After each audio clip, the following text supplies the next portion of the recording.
Hello, I'm Stuart Craner, co-founder of Thinkers50. Welcome to our weekly LinkedIn live session, celebrating some of the brightest new stars in the world of management thinking. In January, we announced the Thinkers50 Radar community for 2024. These are the upcoming management thinkers we believe individuals and organizations should be listening to. The 2024 list was our most eclectic, challenging yet. This year's Radar is brought to you in partnership with Deloitte and features business thinkers from the worlds of fashion, retail, branding, and communications, as well as statisticians, neuroscientists, and platform practitioners from the Nordics to New Zealand and Asia to America.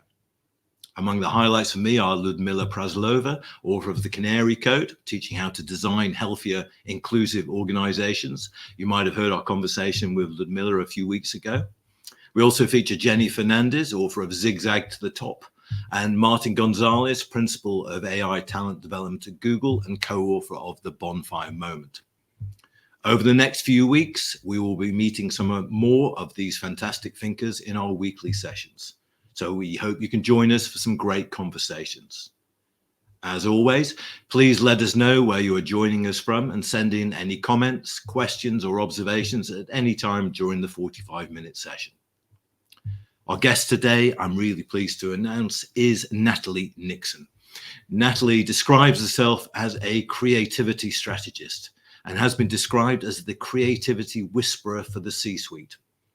She advises leaders on transformation by applying wonder and rigor to amplify growth and business value.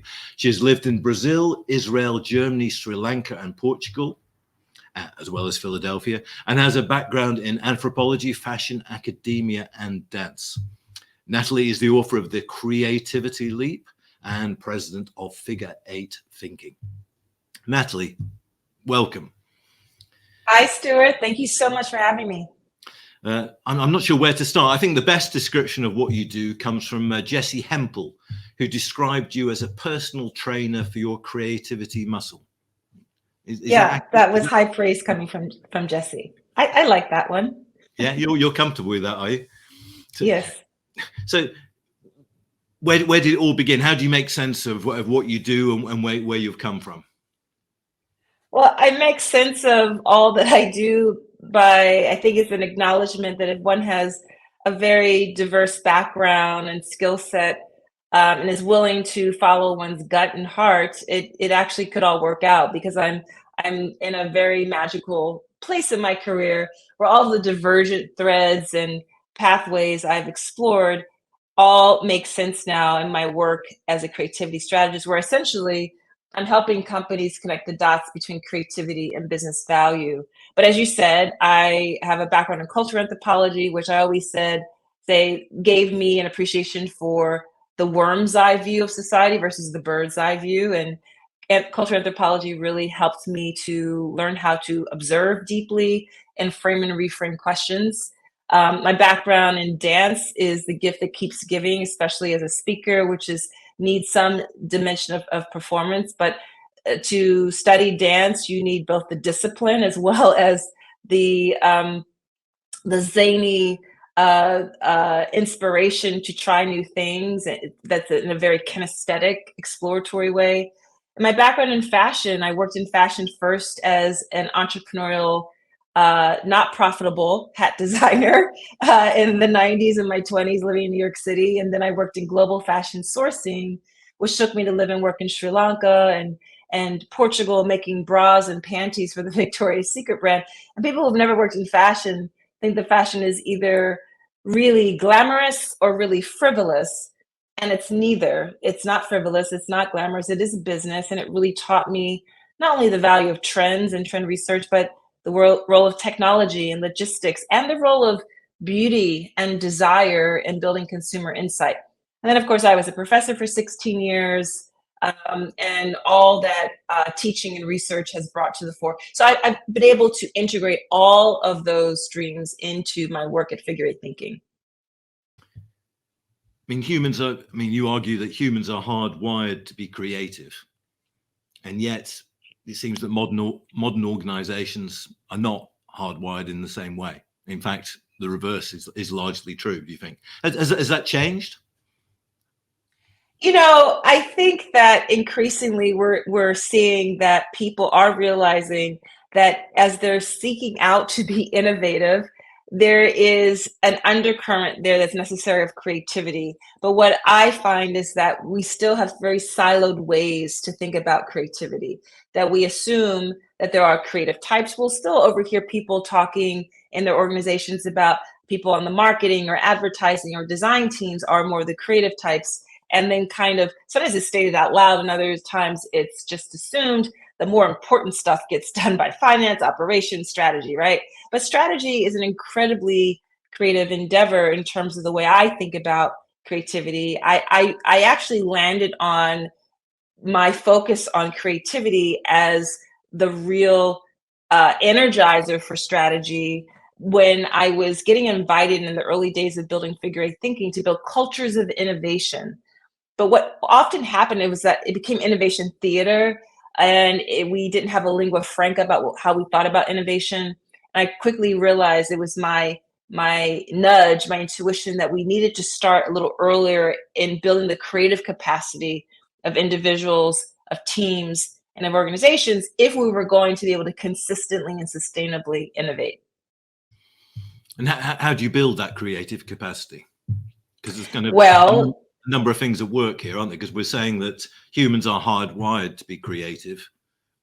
Organizations don't encourage that. So it requires a fundamental change of culture, doesn't it? yeah, you're right. And where does culture change start? Well, from my perspective, it requires a shift in our mental models. And once we shift the ways we're thinking, that shifts behavior. And finally, that leads to a shift in culture.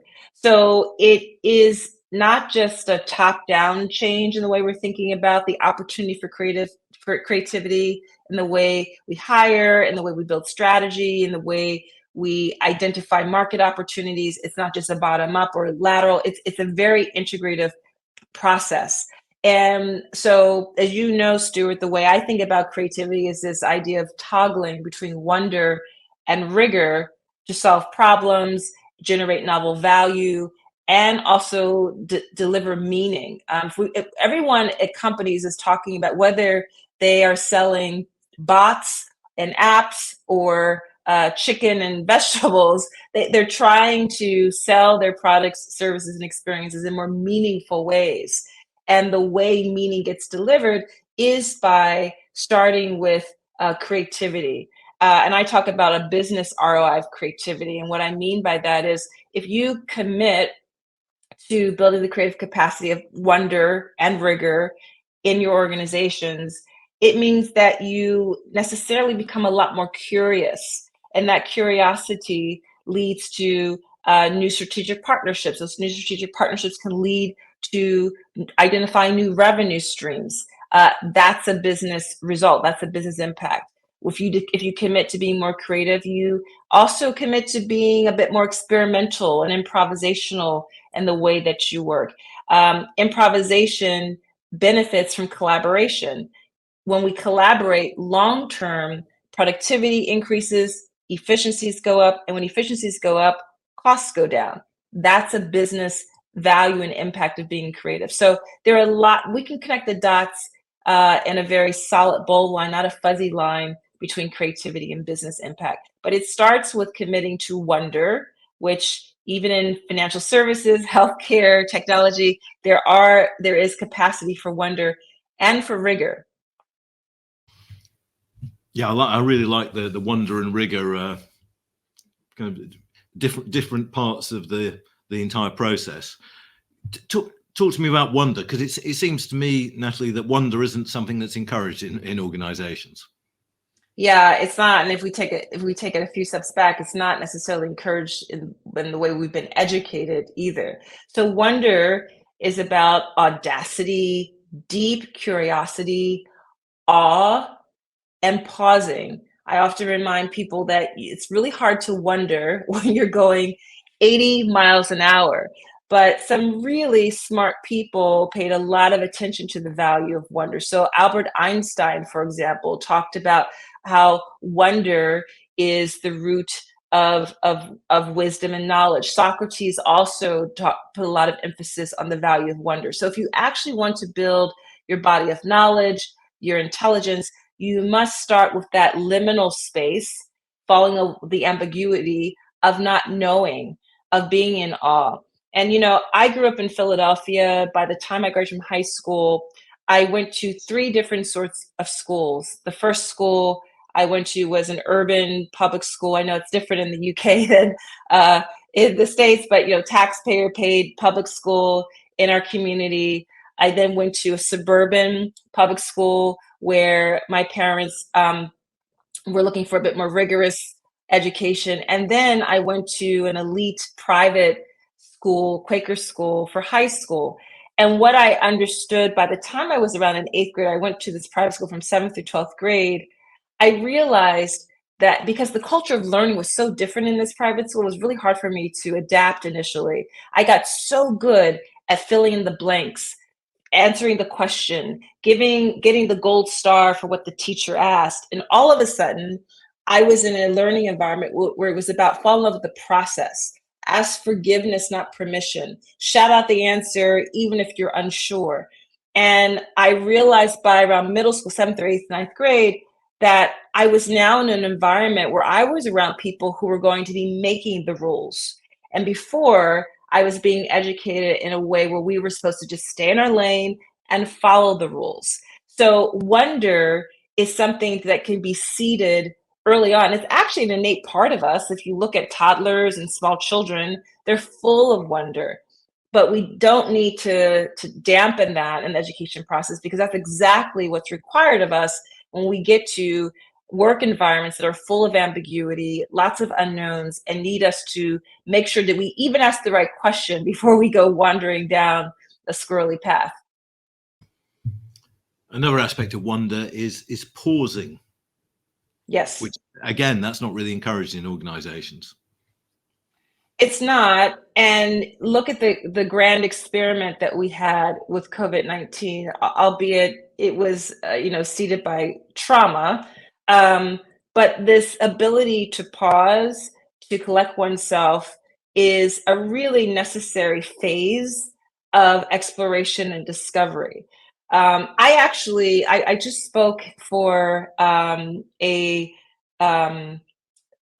major insurance company 2 weeks ago, and I was talking about falling in love with the gray. I was talking about how curiosity is the currency of the future, and how important it is to be comfortable with the gray, that leaders of the future must be able to navigate the gray. It's not going anywhere. And I was sure I actually love the color gray. I think gray is an incredibly adaptive color. It's a very forgiving color. There's many shades of it. And the more comfortable we get with the pausing and the waiting that's required, you actually can work in a much more efficient way before you charge ahead, needing to have an answer without really sitting with those unknowns. And how do you get through sitting through and working through unknowns? You ask questions. You call in people who think differently than you do about a particular problem or query. You practice what in design thinking we call lateral thinking, learning from near and far adjacent areas. So there are methods and tactics that we can apply that don't mean we are going to be stumped forever, but there's some value in the waiting and in the pausing. So we need to embrace our grayness. We do, absolutely. I do. I have plenty of it. Thank you for everyone who's joined us. And please send in your questions anytime. Frank Karlberg says he attended a workshop and learned about the mind brain, the heart brain, and the stomach brain. To what extent do you use all three brains when making decisions and living your life? Oh my gosh, Frank, I'm so glad you brought that up. So it's a thing. It's a thing, is it? I didn't know that. Oh, it's a thing. And it's I thought it was Frank's Swiss sense of humor. Well, maybe a little bit of that, but it really is a thing. And so, Stuart, when we were talking in preparation for this conversation, I was sharing how I love frameworks. So after I landed on this wonder rigor framework to explain how we might think about creativity so that we understand that all attorneys, well, the best attorneys, engineers, scientists, artists, teachers, etc., are super creative when they're toggling between wonder and rigor to solve problems. I then realized, well, it would do people no good if I just told them, toggle between wonder and rigor, off you go, you'll be creative. That's not very helpful. So how do you consistently do that toggling? And it's through what I call the 3 I's, which are inquiry or curiosity, improvisation or experimentation, and intuition, which is leading with the heart and pattern recognition. So this point that Frank is bringing up about kind of the gut mind is related to intuition. So all of us has something called the vagus nerve. It is the longest cranial nerve that extends from the brain down through the heart into the gut. And it is an incredible nerval sensory environment in our gut. So much so that neuroscientists have referred to as kind of the gut brain. So when we say things like, my gut is telling me, it literally is. Like literally, there is this internal antenna. When I started learning more about the vagus nerve and neuroscience around the vagus nerve, something else was interesting that the research is showing. So there's something that we all have called interoception. We might have heard of proprioception, right? So dancers, for example, are really good at proprioception, that awareness of where you are in space. Interoception is that internal awareness of, I'm cold, I'm hot, I'm scared, I'm safe, right?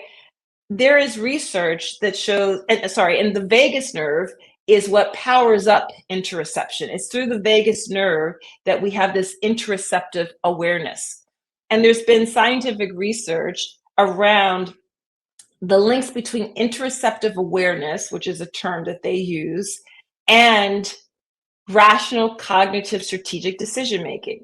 So the experiment that was done was they asked people to sit, calmly on a chair, hands on your lap, and they asked people to just tap out on your thigh, on your leg, the beat of your heart. Now, some people are like, what the heck are you talking about? I can't feel my heart. I have to, touch the pulse on my wrist. And other people are like, okay. And they just tapped their lap to the rhythm of their heart. That's called interoceptive awareness. It was a funny example. A husband and wife did the same experiment. The woman was terrible at it. The man was terrific at it. He completely could feel the inner rhythm of his heart. But what their research has shown is that people who have high interoceptive awareness also are quite good at strategic decision making. And I love this research because it's one more example that intuition is not woo-woo. It's not this esoteric addendum to the important stuff. The more attuned we are to the body, to the way we feel internally, in connection with others, in our environment, there actually is a direct correlation to being able to make strategic decisions, which is incredibly important for leadership, for management, and for the types of teams we need to build right now and for the future of work. Can we go back to rigor? Because it's easy to forget it, isn't it? Wonder Yes. and rigor. Because the wonder is the interesting bit, isn't it? Audacity, daydreaming, what if questions, pausing. It's kind of interesting. But then we get the rigor combination, which is attention to detail, discipline, and practicing a lot. It's the dull stuff of professional management, isn't it, really? Well, it depends on how you go about doing it. So you're right. Rigor is the dimension of creativity that we typically forsake. So a lot of the time when we think about creativity, creative acts, we think, oh, it's doing whatever you feel like. It's being really super freewheeling about stuff. Not so fast. If you think about let's say you've only been thinking about creativity in the realm of the arts. So let's say you dabble a bit in music or dance or drawing or sculpting or whatever it is. You are astutely aware.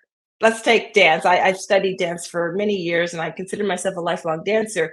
Before you can leap across the stage, before you get invited to leap across the stage in an audition, you've not just spent hours, weeks, months, you spent years really mastering technique. And the great American dancer and choreographer Twyla Tharp famously said, before you can think out of the box, you must start with the box. And I love that because we overuse think out of the box so much when we think about creativity. You must know the rules in order to break them, extend them. So rigor is not particularly sexy. It's often very solitary. And it is essential. But there's another expression that I made up that I write about in the Creativity League, which is that wonder is found in the midst of rigor, and rigor cannot be sustained without wonder. So they're copacetic. When I say that wonder is found in the midst of rigor, think of any kind of rigorous task you do. So for me, as a writer, I have to sit down and I have to, if it's 15 minutes, I just put down whatever I can put down, right? Sometimes really fun. Sometimes it's really, really agonizing. Stuart, you've completed a PhD, so you know how agonizing a process that can be. But it's sometimes in the midst of that painful focus that you have these aha moments, right?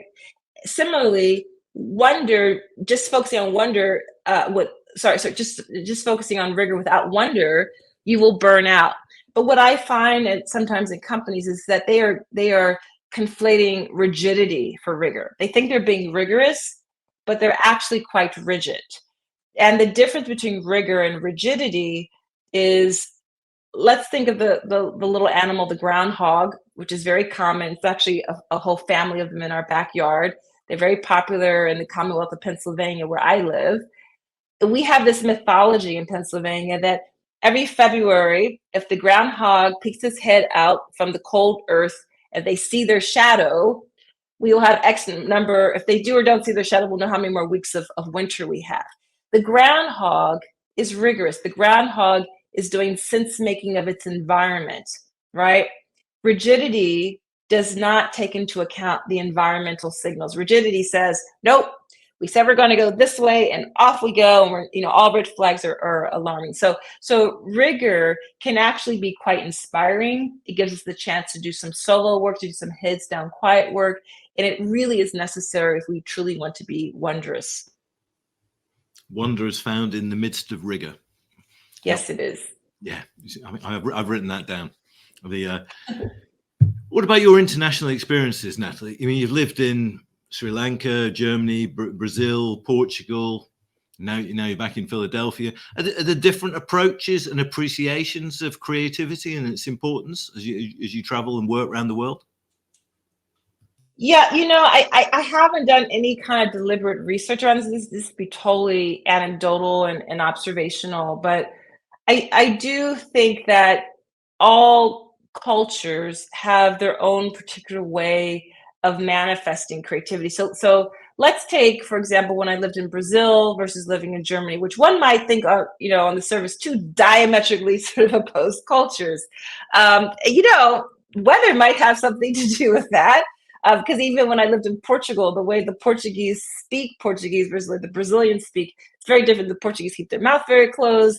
The Brazilians are much more expressive. Their mouths are open. But the more kinesthetic way of moving through a process, the not having. I'm talking about Brazil right now.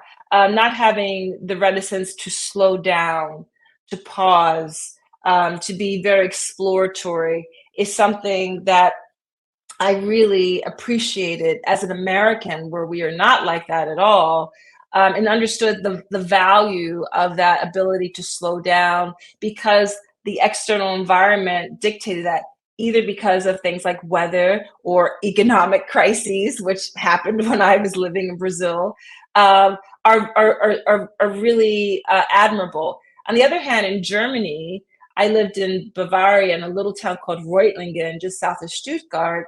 And I had certain assumptions about Germany. My mom lived in Germany when she was a girl because my grandfather was stationed there after the war. So she had generally positive memories and reflections about it. But I also had very big assumptions that, Germans really work hard. They do. But there's also this carved out space for relaxation, for play, for family, for hiking, for enjoying, which we don't have that yin yang give and take between work and rest in the States that, for example, that I saw in Germany. And that was just kind of on a meta level, this example of the wonder and the rigor that can take place. So those would be just a couple of examples. Yeah, what about, I'm thinking about technology and AI in particular. How does this rest with wonder and rigor and creativity? Well, I think technological innovations like ChatGPT or CRISPR or these micro travel devices called scooters that are popping up in cities all over the place, like the company Lime. These are all incredibly creative acts. And if you take, for example, ChatGPT, we have this new category of jobs called prompt engineers, which didn't exist 5 years ago. And what do they need to be really good at? They need to be really good at framing and reframing questions. That's one of the three I's that I talked about, the value of inquiry. So the coders themselves must be really good at inquiry, which means they need to be able to zoom out, be much more observant about society, about the sorts of needs that society might have. At the same time, if you yourself have done any sort of play and experimentation with ChatGPT, you know it's only as good as the questions that you can frame and ask. So there is a huge opportunity for a tool, these sorts of AI tools, to not be the pilot, but to be our co-pilot, to be our collaborator and co-conspirator as we're exploring different things. They're not the endpoint. They often can just kind of speed up the process for us to generate better questions and get to more interesting discoveries. Something like CRISPR, for example, is this genome editing tool is now being extended to the field of agriculture, which has its complications, its ethical concerns. But as an objectively creative act, it's really interesting that it started with the question, as far as in terms of what I can understand, it started with the question of what's going on with this bacteria and these particular group of cells. But that one question led the inventors of CRISPR down this path to create this kind of genome editing reading device. So I think that there is still, at the end of the day, what excites me about the technology is that because basic tasks can be taken over by this technology, there's the opportunity to offload some of the cognitive load that we have in our daily work and amplify what makes us uniquely human, which is about imagination and memory and consciousness and sense making. Uh, and those are the things that we can now amplify as a result of a lot of these tools and technologies. If people want to find out more, we've just published a report actually called Management GPT with Capgemini, which looks at management and cool. Generative AI. Natalie, when you go into organizations and or you meet individuals, how do you take the creative pulse? What are you looking for, like when you walk into an organizational headquarters, to kind of gauge how creative they are or how welcoming of creativity and wonder that they are? That's a great question. I look at this, I really love the space-time continuum. So I'm very interested in how they are dividing up time and how they are also using space, the spatial environment. So for example, if it's a meeting crazy culture, that's just going to lead to burnout. And leaders can't, it's not just enough for leaders to say, oh yeah, we don't want back-to-back meetings, but if they keep scheduling them, or if they kind of are modeling behavior that's different, that's giving very different signals. So the use of time, and the meeting is one of the greatest artifacts of all organizational culture, and how we meet, when we meet, who gets to lead the meeting. That's a great place that I like to start in an audit, to really understand the culture of an organization and, as you put it, the creativity pulse, because it says so much about, is there vertically integrated leadership? Is it bottom up as well as top down? Is it emergent? Space is also really important. So I know that there's a lot of tensions and conversations, at least in the States right now, about back to work for all 5 days, or a 4 days at work, 1 day at home. And some companies are even a little bit more in the Silicon Valley, permitting 3 days in the office, 2 days away. But there's been research about spikes in productivity. Microsoft, for example, did an interesting experiment in Japan, I think in 2019, where in the month of August, they allow people to not be at work. I think on Fridays, saw a nice spike in productivity. We know that years ago when Google used to do their 20% time, and they let every fifth day, they let people kind of tinker and explore what they wanted to explore. One of the things that emerged from that was Gmail. So we have evidence that when we shift away from this micromanagement model, which is not where creativity flourishes, but to much more of a macro management model that is based on trust, that's where we see much more of the capacity for creativity flourishing. I also am always interested to know, are we assigning the word creativity only to certain departments and groups, which from my perspective is problematic because you're already now putting down a wall in terms of assuming that people in the finance area are not creative. I know we don't want to go down the path of creative accounting, but that's not what I'm talking about. I'm just talking about the problem solving that happens in operations and manufacturing and finance and HR, etc. Yeah, creativity is universal. Even. Yes, it is. But it's contingent upon the commitment to design space and time for the wonder and the rigor. It's not just a given. Yeah. And how do you manage your own space-time continuum? Wow. Well, for me, I'm in my home office right now, and the design of the space is one where I feel a lot of clearing. It's very light, and that matters for me. I used to think it back in college that I was procrastinating when I really wouldn't start getting burrowing down and finishing a paper until my room was organized and clean, and I was able to sit down and then really focus. But it's actually a thing, right? Where our spatial environment, some people can work in more of the cluttered space, and for them, that's what is stimulating that creative process. For me, I needed kind of figuratively and metaphorically a blank slate. The other thing that I do is I actually time and put into my calendar. I'll have the word pause. I'll have the word lunch. I'll have the word take a break, because I know personally I won't do it. I will, like so many of us, I'll continue to grind away if I don't do that. And the other thing I do is I give myself 5-minute daydream breaks, which may seem a bit zany to some until you try it. It's not meditation, which is about focusing. Daydreaming is actually giving your mind the permission to wander. And it typically consists of me standing by a window, watching a leaf fall, watching clouds float by. It's just the act of standing and letting my mind zone out. I even got showing you this, Stuart, this really cool 5-minute, it's not an hourglass, I guess it's a 5-minute glass. And when you flip it over, it's just another nice way for me to do the 5-minute time.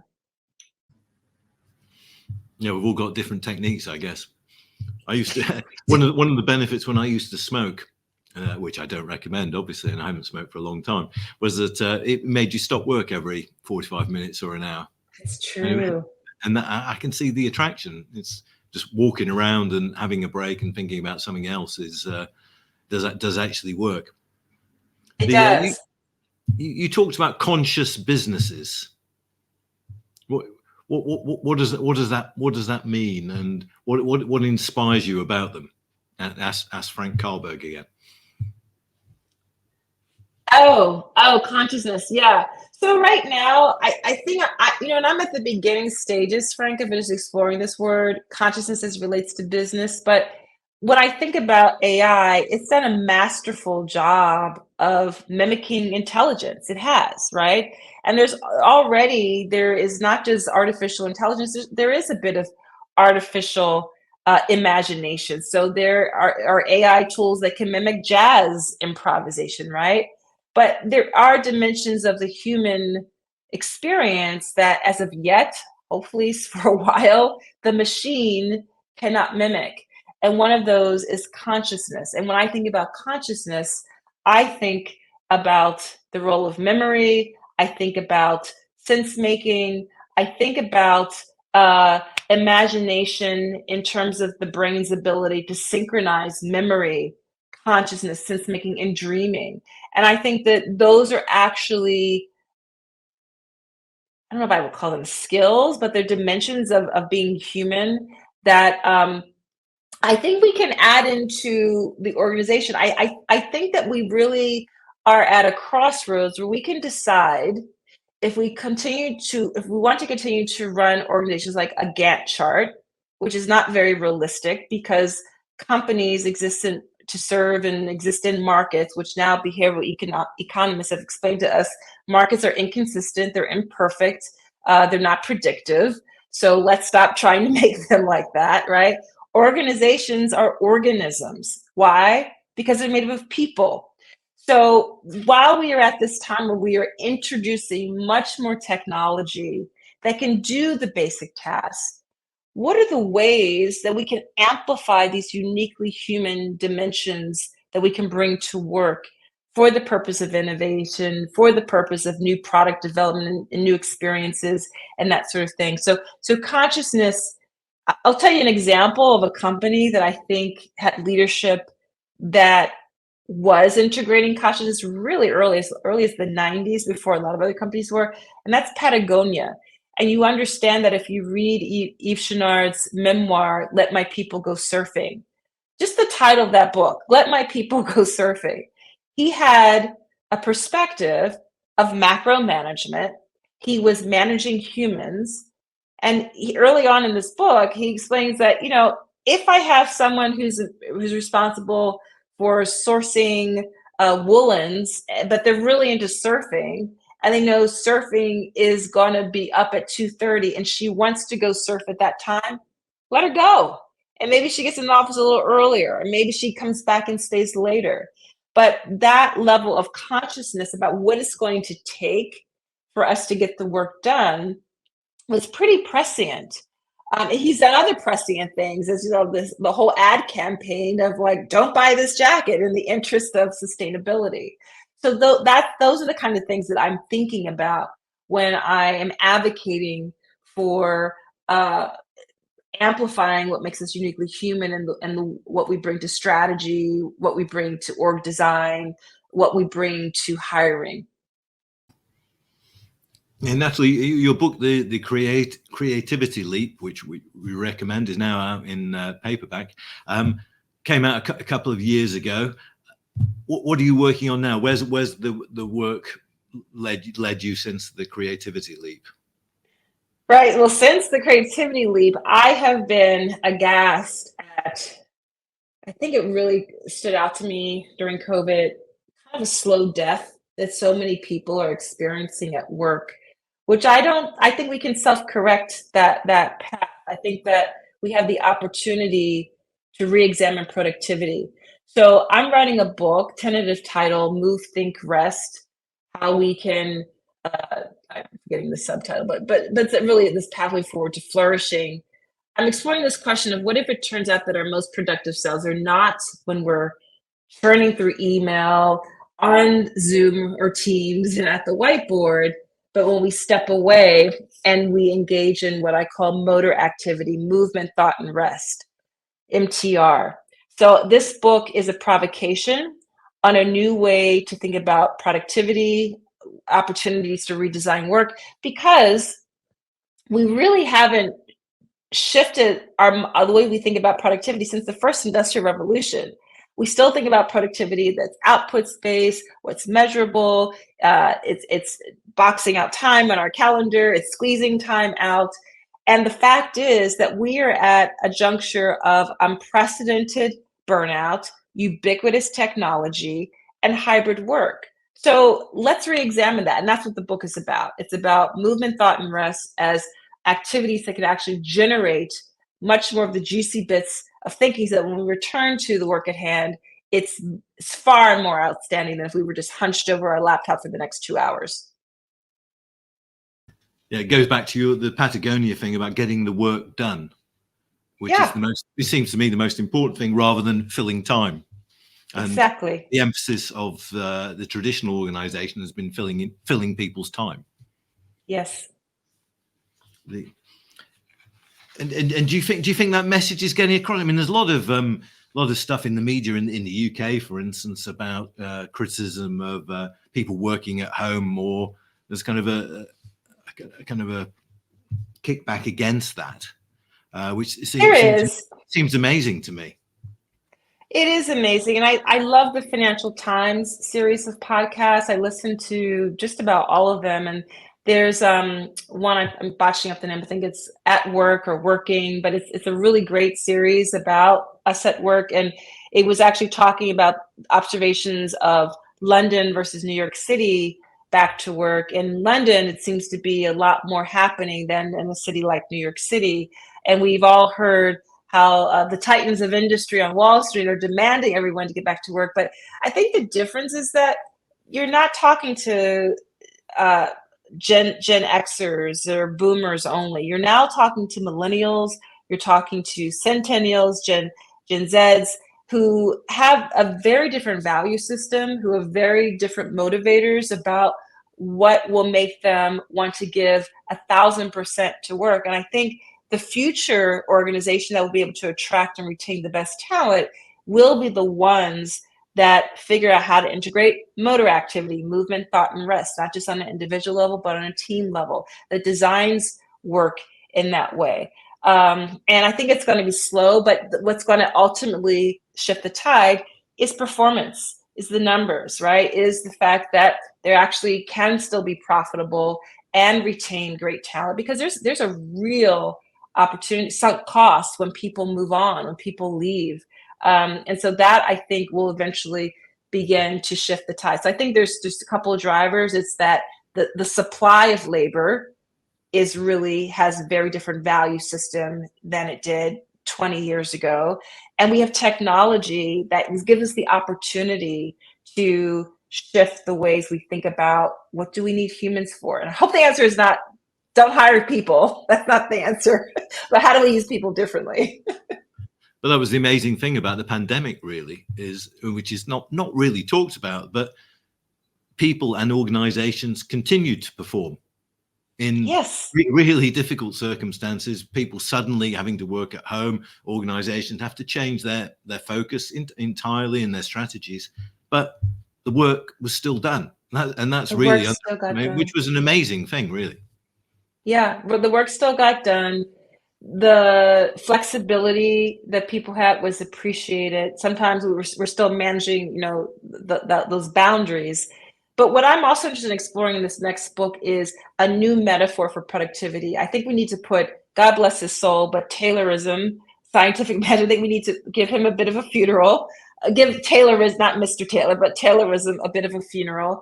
Maybe the metaphor is one of cultivation instead of productivity. Because when I think about cultivation, it's about valuing slow and fast. It's about valuing work on the visible and invisible realms. It's about valuing both the solitary input as well as the collective. And so, we think about, for centuries, the world was based on agrarian economies. And then we had the Industrial Revolution. And when the Industrial Revolution came, then it was about cogs in the wheel, about mass production. It was about time becomes a commodity. And now with this technology, what if we can revisit cultivation that was kind of primary in the agrarian economies, but it looks differently, so that we're valuing the human input combined with the technology in very different ways. That's what I'm really interested in. It's amazing how often in our conversations, Frederick Taylor is mentioned. And because his influence still exists, doesn't it? Organizations still built in his managerial image. I wonder if Taylor himself, I suspect, would be absolutely appalled that things hadn't moved on, because he was a really creative and I know. I think you're right. Man. I agree with you. I think he would be. And yeah, he was actually incredibly curious. He was. That's how he thought of these new ways to figure out how to make sense of these lines of machines combined with people, and how do we make sense of all that. Natalie, we're out of time. I love the line, one of your lines, I change lives with ideas, which is a fantastic thing to do, much underestimated. I would recommend Natalie's book, The Creativity Leap. You can find out more about her work at figure8thinking.com. 8 is a number in that, figure8thinking.com. and look out for, have you got stuff coming out in the near future, Natalie? Well, I write for Fast Company. I also contribute a newsletter on LinkedIn. So follow me on LinkedIn, sign up for my Ever Wonder newsletter on my website, and read my articles on Fast Company. We should all do that. Natalie, thanks very much for joining us. Thanks everybody around the world for joining this session live. And we look forward to seeing you again soon. Thank you. Thank you.